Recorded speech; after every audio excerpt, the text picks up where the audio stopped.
channel of your peace.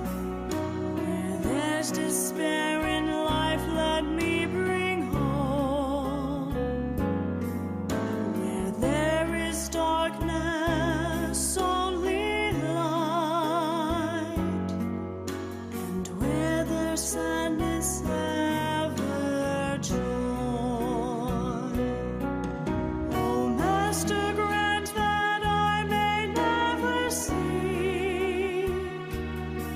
so much to be consoled as to console, to be understood as to understand, to be loved as to love with all my soul.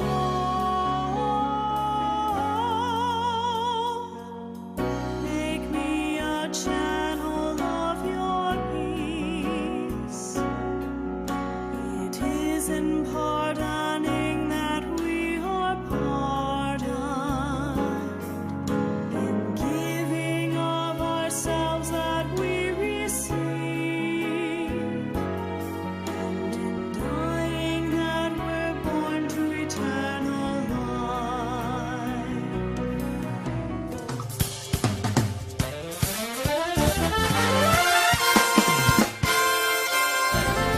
Cebu Catholic Television Network joins the global cooperative movement in celebrating the decade of cooperatives. In the run-up to this glorious milestone, CCTN Channel 47 proudly presents COOP TV.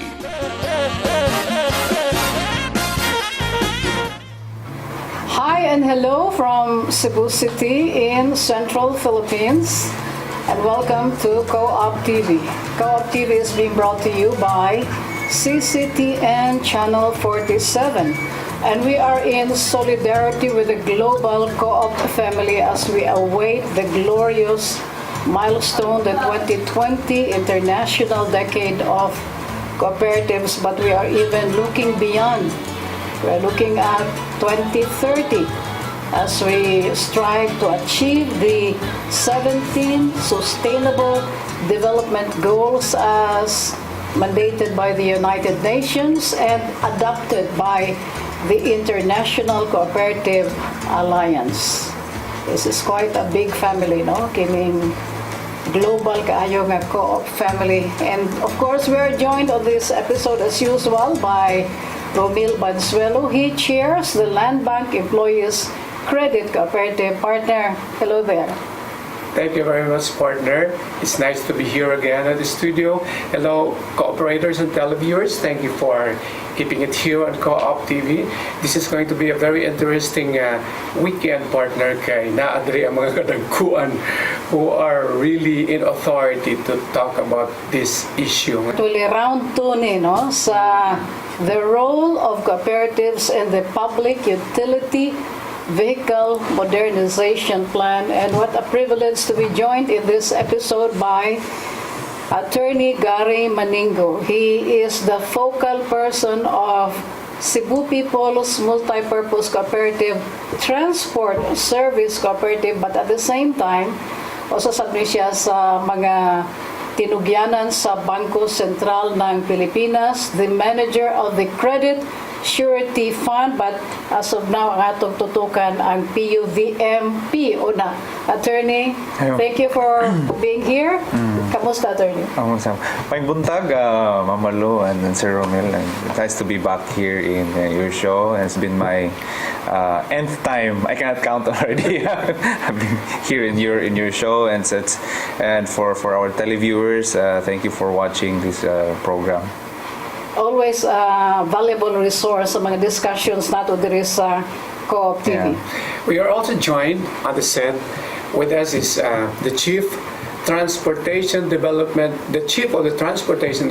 Office of LTFRB, Mr. Ray Elnar, rather, sir. Yes, ma'am. Good morning, Ma'am Malong. Yes, Sir Romel. I'm here representing LTFRB. Nagpasalamat ko nga usa ko ngimita din para makapahatag tag kining kahatag ta og katinawan kabayan atong PUBMP nga dako kayong isyu karong panahon. Magpasalamat ako daan ni Attorney Gary Maningo for, kanang gihakot kaniya diri. But right now, atong ihatag una partner, ang highlights, because this is already round 2 of the discussion on the role of co-ops in the Public Utility Vehicle Modernization Plan.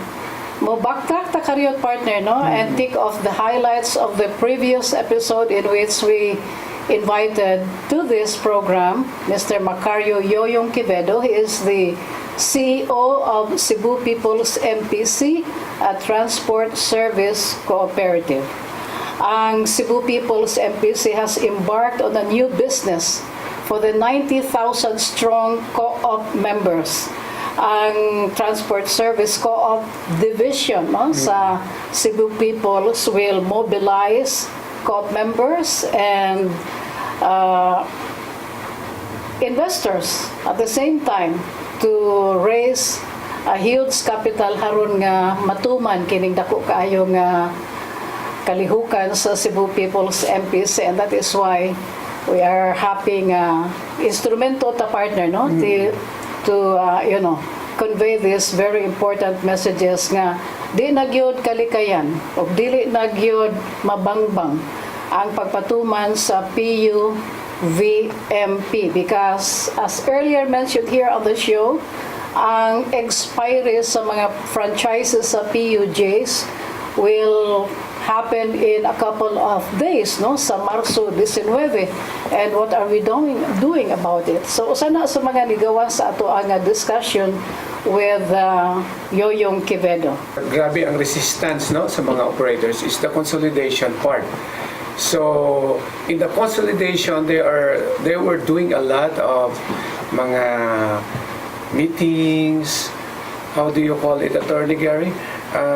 Kanagipatawag niyo mga operators tanan and you talk Yung about mga forums, forums, to answer and to address sa mga questions sa mga operators. Kay this is the most critical part, kay ang resistance grabe gid partner. O murag mo magyud na ang kanang pinakadako nga challenge, ang kining kahadlok o kabalaka sa mga drivers, sa mga operators nga for the longest time kontrolado nila ang business, but now mahog na lang sila nga mga investors. So again, we are very happy nga atong kauban karon diri sa round 2 of our discussion Mr. Rael Nar and Attorney Gary Maningo. Unahon nga kong pangutana si Mr. Rael Nar. Sir, also na-update nato sa PUVMP? So niya na ta sa ga-implement na tayo ning atong itag sa Memorandum Circular 2018-008 Consolidation of CPC, Consolidation of Operators. Anya ang nahimutan dito is ang timeline nato from March 18, 2019, 18 to March 18, 2019. Nagkaroon niya na tayo, ang time unya, ang deadline na is March 18, 2019. Ang madang mga operator, unsay may tabo sa among prangkisa after sa March 18, 2019. Dili mawagtang ang prangkisa. Naara ang prangkisa. Pero ang ugatog yun nga i-analyze ang MC after sa March 18, 2019. ang franchise nimo dina murag vacant na siya, pwede na siya applyan og mga cooperative or co-ops, pero di sa tamabutan ng punto kita gaan atong time katong tuo ra intang mga operator nga wa pa naka-consolidate sa ilang mga prangkisa. Well, I wonder how will that impact on the implementation ba, no? Kaya mo gina atong kanunay nga gitan-aw nga kanus ang magyud ni matuman di ay, because well, no offense ni Rhea. Kaya kung medyo humok ang atong stance dihang dapita, murag di man tingali ta I'm trying to look at that from the point of view nga maggusto nato nga matuman dayo. So how do you address that? Actually, last week, nag-meeting ni Chairman, yan si Chairman kay groundbreaking sa among building. Ganun. Ang ganyan si Chairman, sir, after March 2000, Chairman Delbron? Okay. After March 18, 2019, what will happen ko ang amo din sistema na motorisasyon am giina sila after na either open na ilang ruta or dili no yung si chairman unya ilang franchise makancel no dili natin cancel existing ilang franchise pero di na sila maka transact sa LTFRB not until nga coordinate pero ingon sa murag video ni kuan si Chairman Dila dili lang ikuan lang nato sila tagaan lang dato gapon sila judge nga maka consolidate sila kay what will happen maundang ilang balo ka for humanitarian reason gusto ko ni Chairman Dili and the other part is that usap mo sakyan sa sumasaka usap po na siya pero sa kwan po din mintan gatugay postro na katungtorang wallet transaction dire pero doon na mungod po yung mga ubang mga units nga mo expire pa octo ending in zero pwede pa to sila mo operate pero ingon si Chair katong mga ending to padayon na gapon tag-confirm ingon si Chairman padayon tag-confirm para dili makuha ang itong mga operator ang ilang operation. Well, I think when you look at the original omnibus franchising, that's a 3-year program. Actually, that will end on June 2020. I've read the circular. That's actually department order. So, still June 2020, but that's next year na. No? So we have to do a lot of things. Just to acquire the units, it will take some time. The consolidation process, everything that takes some time. So, but if we will not do it this year, if it's going to be next year, then we will not meet the deadline. Now, we are not sure yet if that June 2020 will be postponed or extended for. We don't know yet, but as of now, that's the deadline that we're looking at of the modernization. So we're doing our best as we can to get our message across sa mga drivers, operators nga naay opportunity kung maglisod mo og organize og cooperative og consolidate naami andam nga mudawat ninyo kaso mo gahan mo muduol dinhi and ang amua systems in place sa Cebu peoples very fair man sa mga operators and we all know a cooperative is not for profit, no? So if this will succeed, it will redound to the benefit sa mga operators nga mora say owners ani nga kuan. Okay. It's good you mentioned Ray, no? Nga kanang kon mo expire na ilahang franchises. That route nga ilahang nga gialagaran will be vacant, no? And that may be an invitation to other investors, no? Nga naay kwarta nga musud dihang dapita. That was also mentioned by Yoyong during our interview. Sa imong reaction na attorney? Yes, we all know nga daghan kayong mga corporations nga naagi financial muscle nga to implement the POV modernization. We've seen it here in Cebu. We've seen a modern jeep, bus or jeep. They call it beep mo ba na? Blue jeep. Blue jeep. So there are other big corporations willing to invest in POV modernization, and we've seen that already. Ang nindot man na for the general public, nindot man na siya, no? But that's also an opportunity, unfortunately, that will displace sa mga operators. So kung masudlan na siya, mawag tanggid ang panginabuhi sa mga operators, mga individual operators. So karon we're ang amo ang tinguha nga dili sila ma-displace, no? In the POV modernization, tagaan og opportunity nga ma-appeal sila. Even in the Senate hearing on the POV modernization, even the oppositors mangani are also clamoring for POV modernization. Nalan sila mga concessions nga medyo lisod, no? But everyone, I think, would agree with me nga we need the POV modernization. Kaya ato ang mga jeep di na gid siya safe and environment friendly. Pero ang mode of pag-institutionalize ani, duha ra gyud. It's either you are a cooperative Or a or you corporation. are registered sa Securities and Exchange Commission as a corporation. Dili pwede nga mag-individual ka nga mag-operate ka on your own. Dili na gina-allowed. Kaya, actually, doon na mangutay ko, under atong MC, pagka abot ka og 15 units in that particular route, pwede ka dili. Considered as fleet operator ka. Pwede, So there are three: fleet operator, cooperative, and corporation. At least clear sa ito Okay. So fleet operator with a minimum of 15 vehicles. 15 yun. Less than 15. Considered ka as Consolidate. individual franchise holder. Once individual franchise holder ka, kinahanglan yung kang mo Consolidate. consolidate.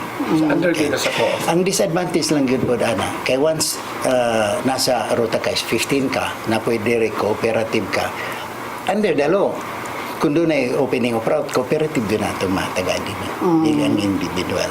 So priority Dili yun, ang co-op. That's good to know. Okay. More on the role of co-ops in the Public Utility Vehicle Modernization Plan when we come back. Stay with us.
This is round 2 of the discussion on the role of co-ops in the PUV modernization plan.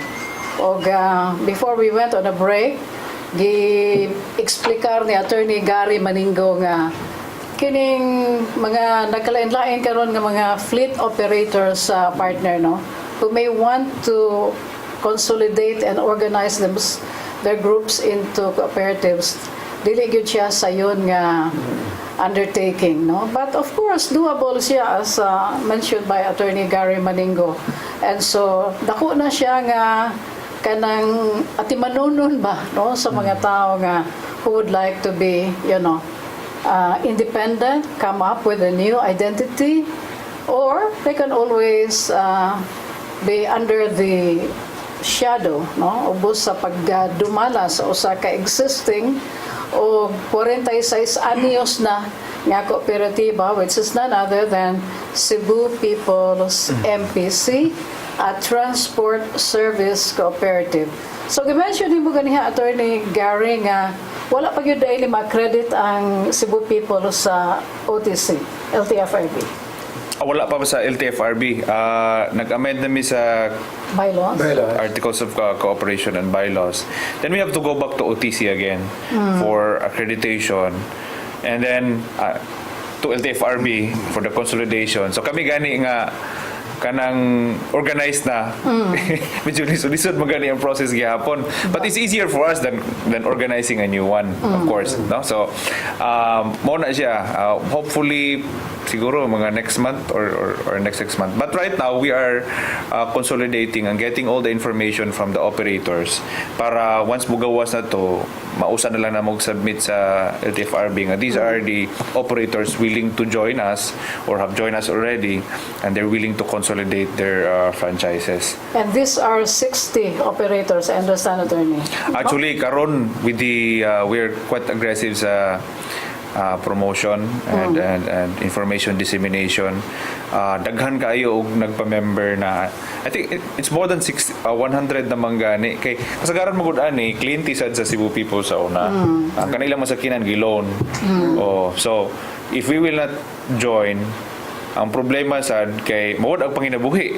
So ang effect di ka bayad sa utang. And so una medyo na pressure sad ang organization nga why not join na lang as a transport cooperative para makontinue gyapon ng ilang nagyapoy source of income. No, kadi man ma-displace ang operators ani. They're still co-owners of the cooperative, of course. Onya nasa tay gi-implement nga transport service sector within the cooperative, so they'll be given a voice also and be part of the governance, no? If they want to run as an officer, pwede siya, no? Dili man ka pwede nga mo invest lang ka with your 80,000 incentive unya you have no voice, no? O tagaan mo man ang concept sa cooperativism na every member should be given a voice through election. And one member, one vote regardless of your investment, amount of your investment. Kana gyapon, applicable gyapon na, of course. We're hoping, no, karon nga daghan namig ma-consolidate and patabang mi sa, of course, other stakeholders to bring our message across, no? Kay daghan kaayo kato pala pag forum namo nga wa gid sila kalibutan about POV modernization. Ay mangutana again, basic kayo sa POV modernization, Sir Ray. Tagpila ang unit mo palit ko inana ba? Oh, Thinking ngayon na nakabarako. thinking gyapon na or kanang saon pag-acquire. So those are basic actually questions sa POV modernization. Kana dapat ma-address na gani, no?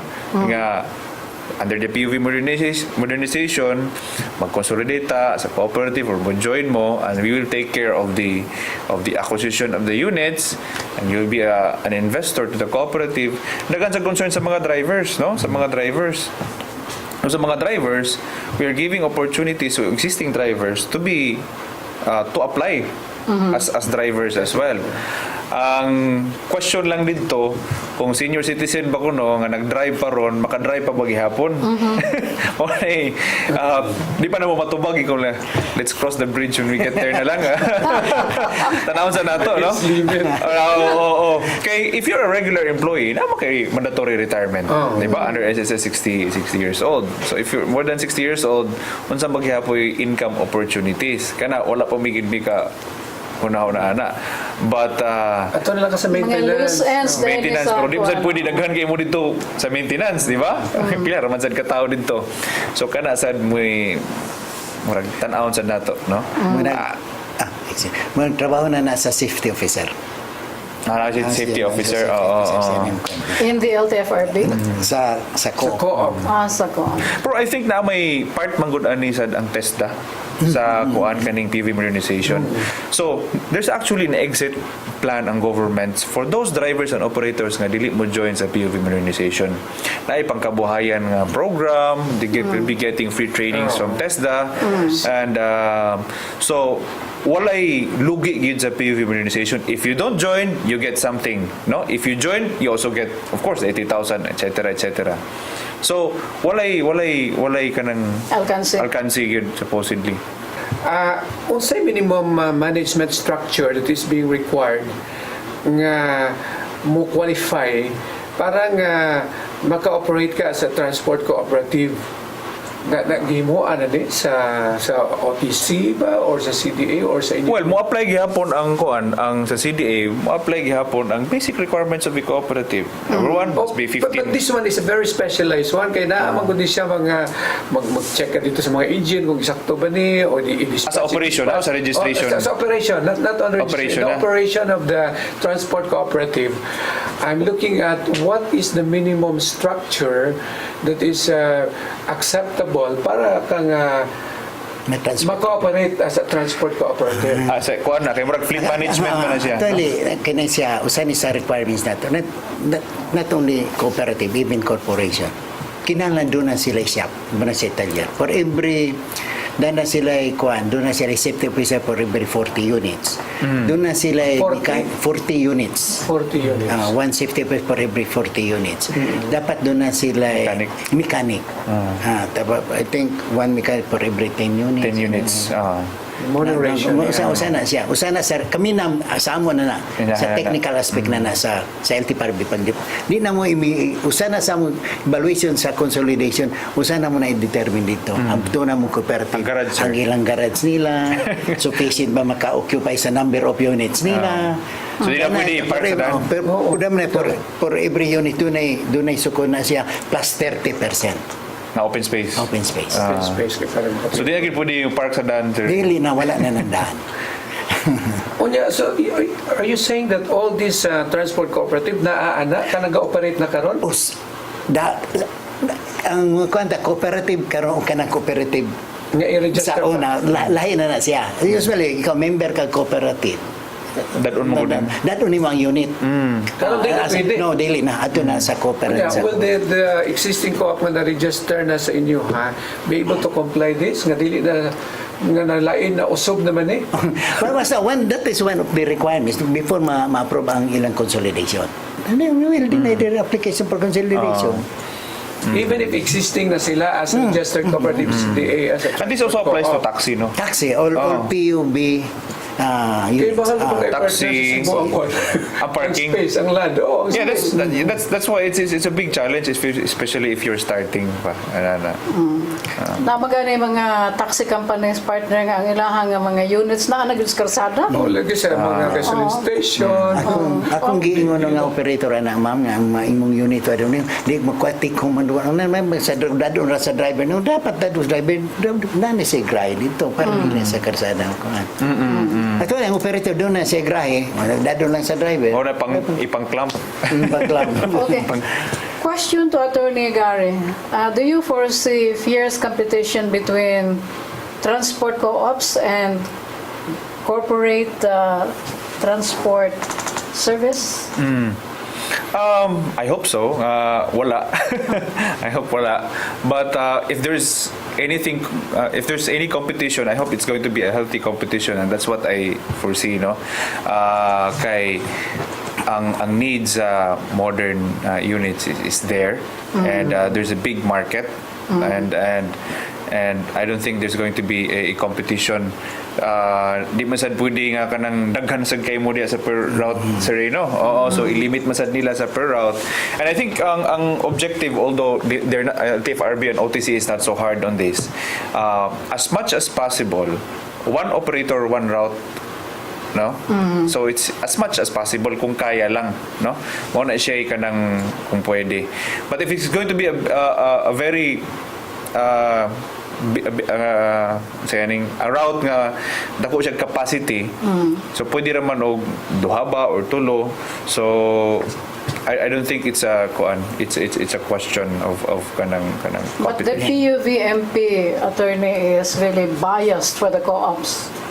May gisulti ni Mr. Rail na, no? As far as new application. Yes, of course kay bisag unsa nga government nga contract gani or bidding, if you look at 95-20, priority man gid ang cooperatives, not just sa transport, no. Priority gid ang cooperatives. That's one of the incentives apart from the tax exemption.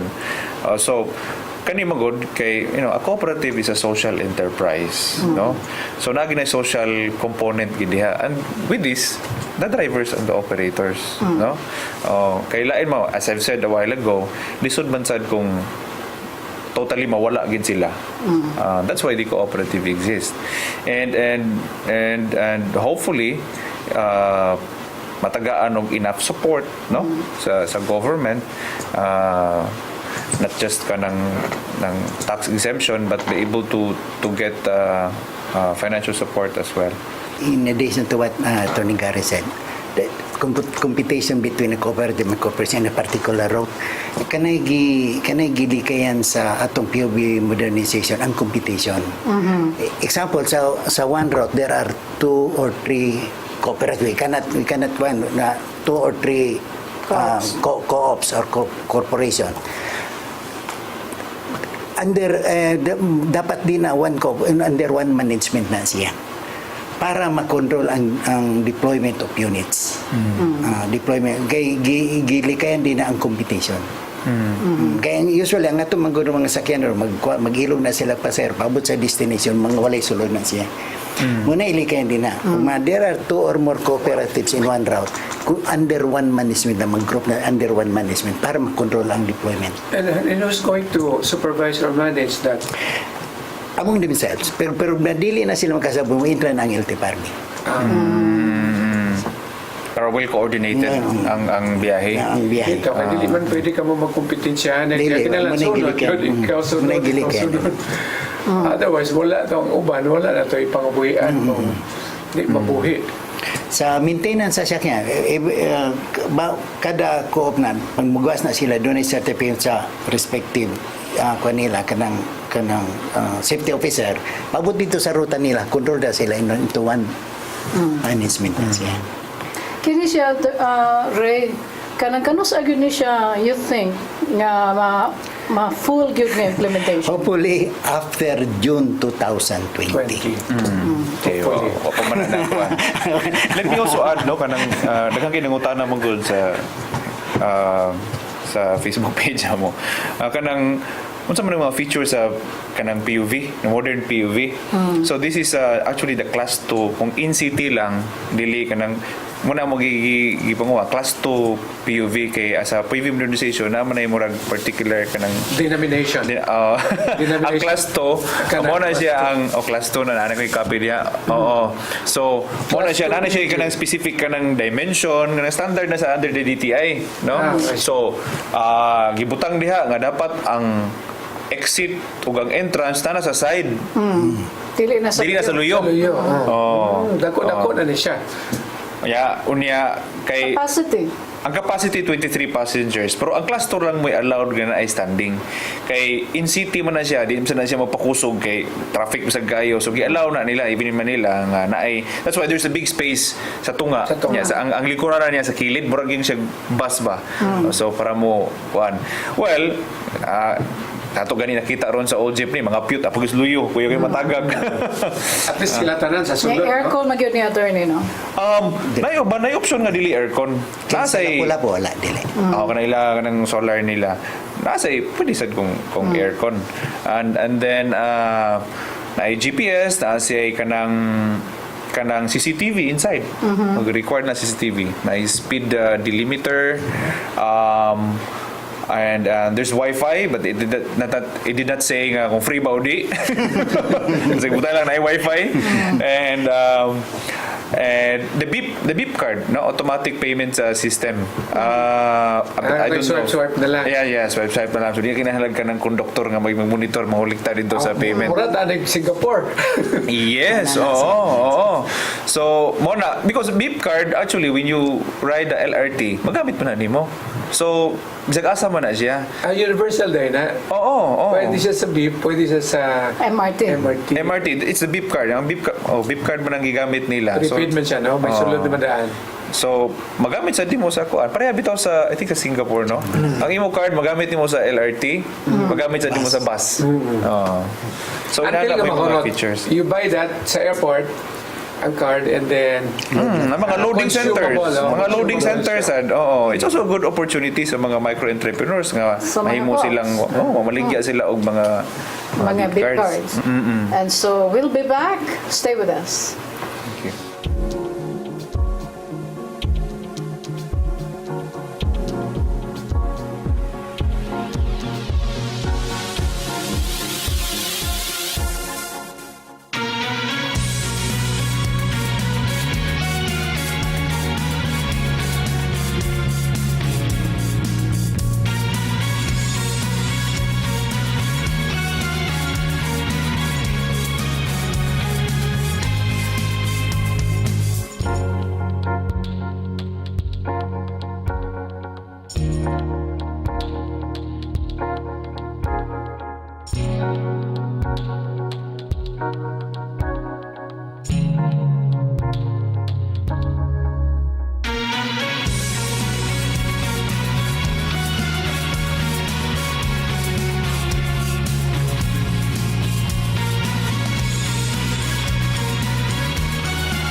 Thank you so much. You are still with us right here on Co-op TV and among gisugutan diri ang mga development kabahin sa ato ang PUP modernization. And sorry, kaning bang sa consolidation because this is the very critical part. You mentioned early on that ang maka-operate lang yun, no? It's either you are a cooperative, you are a corporation, or you are a fleet operator. Unya, okay lang kung fleet operator ka kay 15 dapat ka buok ang imong nga units nga operate, no? So you can still be accredited by LTFRB. Kung kani mga individual operators nga magpa-ilalom sa umbrella of a cooperative, mawala gid ba ang ilang ownership? Dili ba pwede nga sila lang gyapon ang owner sa ilang sakyanan unya part lang sila sa cooperative o cooperative gid dapat naka-register ang name sa ilang sakyanan? Mao na siya pagka mag-consolidate na sila ang operator, ang individual franchise holder, mo file na siya og voluntary petition for cancellation of franchise. Then consolidation. Kaya di man pwede dili nila cancel ang previous franchise nila kaya another franchise will be issued to in the name of the cooperative corporation. Hindi na ito i-cancel, mahimutan nga duhay franchise sa ka unit. Mag-consolidate sa ato pa. O niya, mahitabo po na ang unit na niya na, mangalan na dito sa cooperative. Parang ownership sa atin, murag na lang siya magkuha ng shareholder, basta shareholder siya sa cooperative. O ang mga bintahan na Mr. Ray is that kung co-op ka, you have kanang maagyo kay you are a priority, no, sa pag bag-o nga mga road. Case nga even between corporation and cooperative will be given priority in this case of Tunay Opening Plan. Your quick rejoinder on that, attorney. Yeah, that's correct. If there's a route that will be opened, and I also can relate that to RA 9520, which is the cooperative code. So if there's a new route, actually they will prioritize and pre-qualify first the cooperative. So if that cooperative on that particular area, not any cooperative, it should be a cooperative based on that particular province or area. So they be given priority if they will qualify, no, for that particular route. But the challenge right now is, number one of the challenge of cooperatives, how do we acquire the units? Because if you apply for a particular route, you need to have standby or at least be able to purchase the units that will run that particular route. So then you have to deal again with the banks, of course, if you need financial support. And then, so that's going to be a big challenge. Now, I hope that the cooperatives can level up so that they can participate, because if not, this will be given to corporations and those qualified corporations who have ready units for that particular route. Ray, kana usa ka ruta diri sa dakbayan sa Sugbo. Pila ka mga vehicles ang gikinahanglan sa usa ka fleet operator to really effectively serve that route? Okay. Actually, ang number of units, doon natin gitawag og LPTRP, to be prepared by the LGU. Ang ato mga LGU, doon na sila, nag-seminar na sila sa DOTR for 2 weeks to determine anong opening of route nila. Kita sa LTFRB, dependent sa ilang LPTA per where mo open ang route. Kasi sila may magbuot, no? Ang LGU. Kining bit karon. Munay initial implementation na sa atong PUB modernization. Initial meaning initial lang na siya pero subject sa LPTRP niya sa LGU. Pila ka ruta ilang giserve ana rin? Duha na siya. 20 units per route. I see. Ngayon, initial implementation. Ang deadline nila sa submission nila sa ilang LPTRP is May. May. After May, kami na kami na mag-gawin sa ruta. Parang most likely ka mo man siguro. That deadline is set on the LGU. Sa appeal na dini sa atong omnibus omnibus franchising guidelines. They're given that after sa capacity building, meaning capacity building 6 months after, dapat mo submit ang LGU sa ilang LPTRP. After that, ang DOTR na ang mo determine sa ruta. Ang status sa Cebu City? So far, wala pa. In Cebu province, only Danao ang Daan Bantayan submitted the draft LPTRP. all the rest. So far, unsay tanaw nimo sa performance sa kanang Bid? bid. Once mintang developmental route, once may kan developmental route, for the first month or 2 months, hinay guna. Pero lantaw, takang parang nikita na sila. Ni pick up future eh. Ay, dapat na, ana na sila sa designated stops. Oh. Designated stops, siguro na silang pero ang mood, kuhan po sa stops siya ng LGO. Kay moagi maguti diring dapita sa kining at Cardinal Rosales Avenue, and I think every 25 or 35 minutes nagi mo agi unya puno unya mubarog na gani ang mga pasahero, so it's really if ug kana lang no sa kanang ba ocular lang ba nga tan-aw no nga assessment, I think it's really picking up. Yes. Oh. Kuha na sila, parabi na sila nag-operate doon, taga na sila designated shop sa LGO.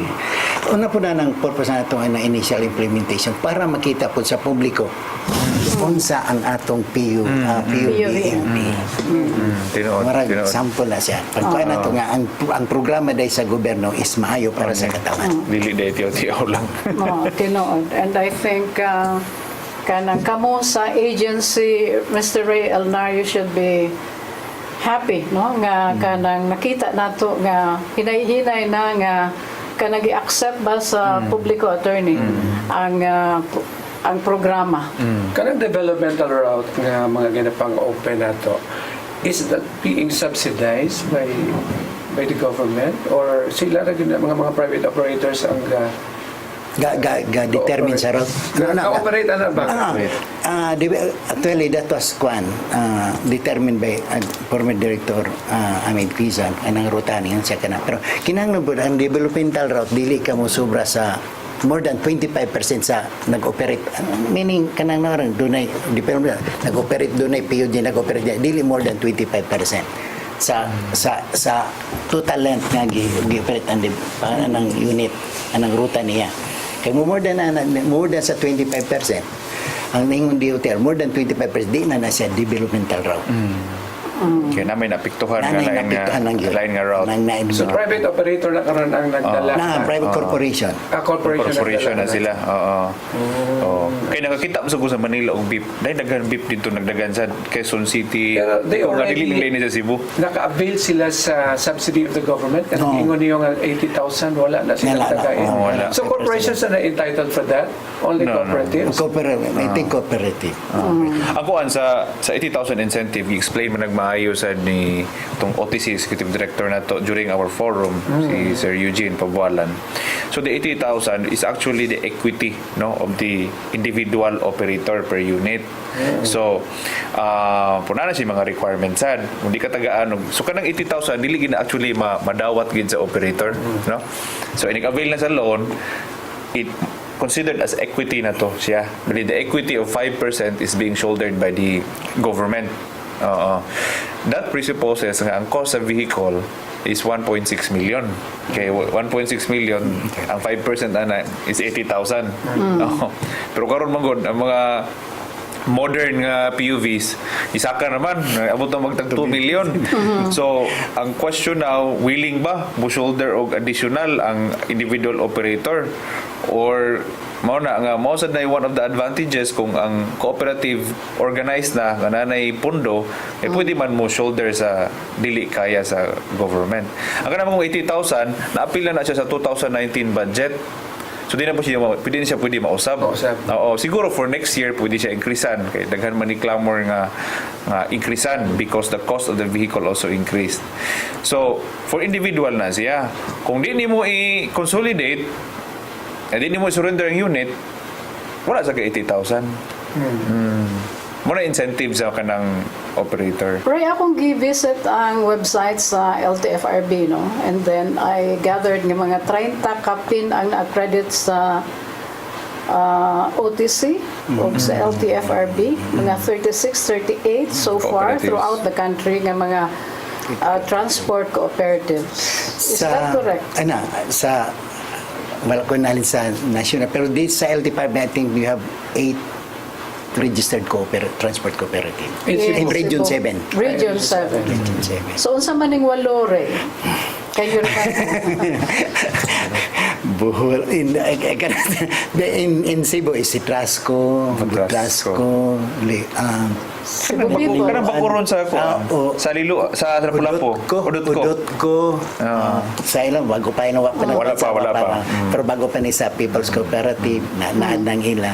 If you want to be a transport co-op, no? Muadto sa sila sa OTC, mo request silang setos kanang cooperative education non transport operation seminar. So mura gud katong sa cooperative nga PMES requirement. So moari na sila, mo request ka, moari na sila from Manila, and they will conduct the seminar for all the members supposedly. Di magin maka-attend na tanan. And then yes, it will entail some cost because you have to gather some people, and that's going to be an event, no? So kada after the setos, pwede na ka mangayog endorsement sa OTC, madto ka sa CDA para muliyok sa imong papers, the usual. Pero dili ni siya ingon pareha sa pag-organize lang ordinary nga cooperative, masayon to kani daghan mo agian. Agi pa kag OTC, balik kag CDA. Ikaw man nimong CDA, balik sa kag OTC for accreditation, then ato kag LTFRB. Compared sa kung mag-organize lang ta og single purpose nga cooperative, CDA ra mangin ka. Of course, may mangayo pagkuan. Another thing day, mangayo pag tax exemption sa BIR and business permit. So, mas taas-taas ni siya ang process if you will organize a transport cooperative. So, mo digid siya sayon, no? And I hope gani ay uban mga sector nga mo tabang katong mga operators na ganahan mag-organize. Pero so far, as of now, wala man gud ako nahibawan nga mutabang gid nila sa consultancy siguro. Mo na yung mga challenges gid. And also, getting credit from the banks is also a challenge. If you are a new organization, that will be a big challenge. No? Actually, dili man siya lalim, attorney, no? To form a new co-op. Kaya na po admin side. Admin side, you have to hire people. Exactly. You have to generate funds. And then Prepare reports. ang lisod ra ba kung mag-solicit kag funds from the members, and if you're not established yet, dudahan dayon ka nga basig ang leader mo mangortaan ni. So lisod gyud. Lisod gyud, no? Pero doable. Lisod pero doable gyapon nila. But the better option, I think, for fleet operators, no, individual nga mga operators, nga magpailahom sila, no, sa usa ka existing nga co-op. Or they convert themselves into a cooperative para matax-exempt pero pa sila. kuman nga gi-say-say Nga lisod kayo. ni Attorney Gary nga dili siya sayon, no?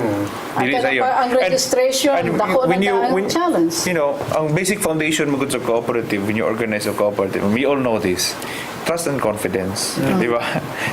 So kani, you belong to one route, you don't actually know the other operators in that particular route, no? Especially if you're not organized. And we are, let's say, I want to use the word, mandating them to organize or pressuring them to organize when they don't actually trust each other. So, kana trust issues sad. Mo na yung pinakakuan kay if they will only trust each other, then they're willing to put up capital, di ba? Kuno ko diha kay musalig bangko. Kana pa lang daan diha gid ang Pero supposedly, sayon lang on the partner because you have a common bond of interest, which is the route, no, nga inyo i-serve. Yes. Which is giving service, no, sa particular nga ruta. Ang problema lang diha kay ang mga kinsa gusto chairman, kinsa gusto leader, unya kinsa mag-dominate pa for a particular okay lang gamay lang na siya, pero kung kanang ruta nga daghan kaayo. We pause for some reminders. We'll be back. Stay with us.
thank you.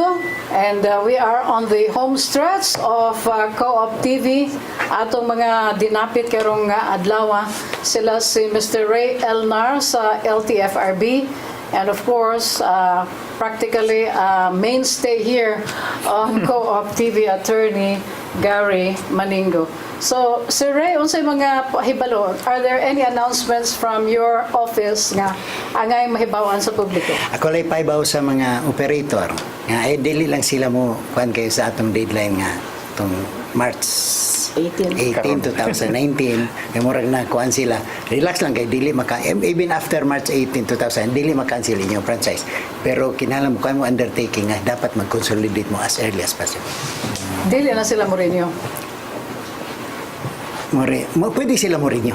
Pwede pa sila mo-renew. Sila registration, ma-renew silang franchise, pero dapat cooperative na. Consolidation with extension na. Okay. So, is that all, Attorney? Mr. Ray, So wala far, tayong mga forum nga umaabot nga mahimo sila nga magkatambong? So far, wala. Usually man po, doon ay mga sitos, mga invite man gyapon pero I see. Okay. Attorney? Oh. Any announcements from Yes. your end? Lately, we receive a lot of inquiries from the public, operators and drivers about people's co-op. And we've established now a brand sa ato. We call it the People's Jeep. People's Jeep, one word lang. So you can go to Facebook and search for our page, People's Jeep, and you can post your inquiries there. Kung mo participate, mo join sa PV modernization program, especially sa mga drivers and operators. No? Anywhere in Cebu, or in fact, anywhere in the Philippines, kay present naman ta all over the Philippines. We receive a lot of inquiries na sa Cagayan de Oro, sa Butuan, sa Iligan, so everywhere. And we also planning to hold the summit, ma'am. Yes. No? To hold the summit, probably this April, no?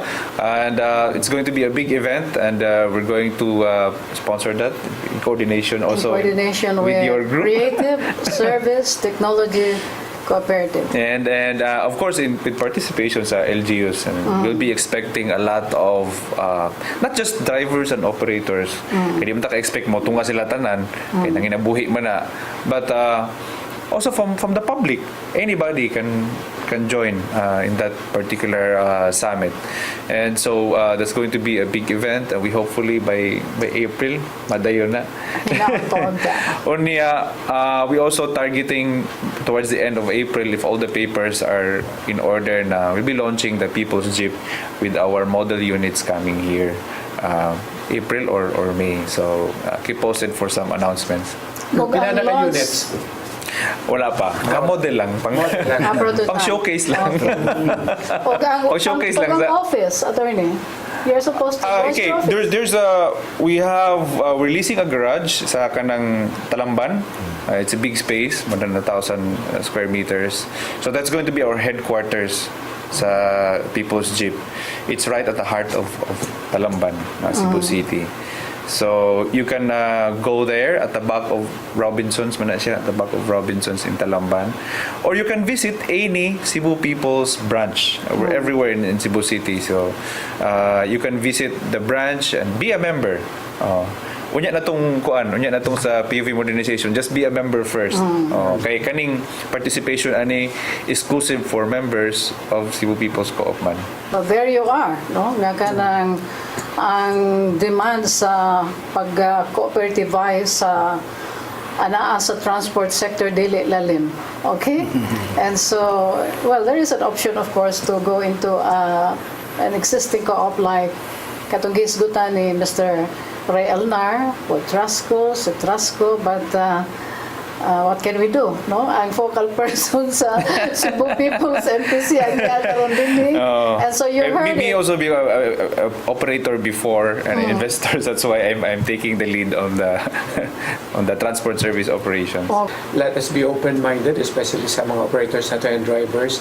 Wala may ma-displace ani kay na adere si Attorney Garriga sure na to nga all of us will be given the chance to participate. So be a member of a cooperative. preferably Cebu peoples, para maka-participate ka. No? And I'd like to continue my announcement last week. The public offering for the Retail Treasury Bond, Tranche 22, is still ongoing. We hope to raise as much, masing mga 300 billion siguro.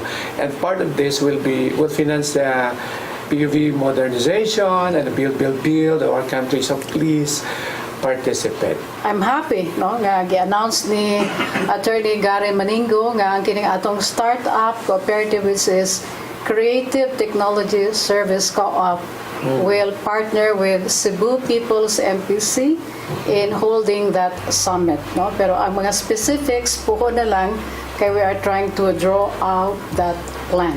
So thank you, Gary, once again. Thank you. Ray.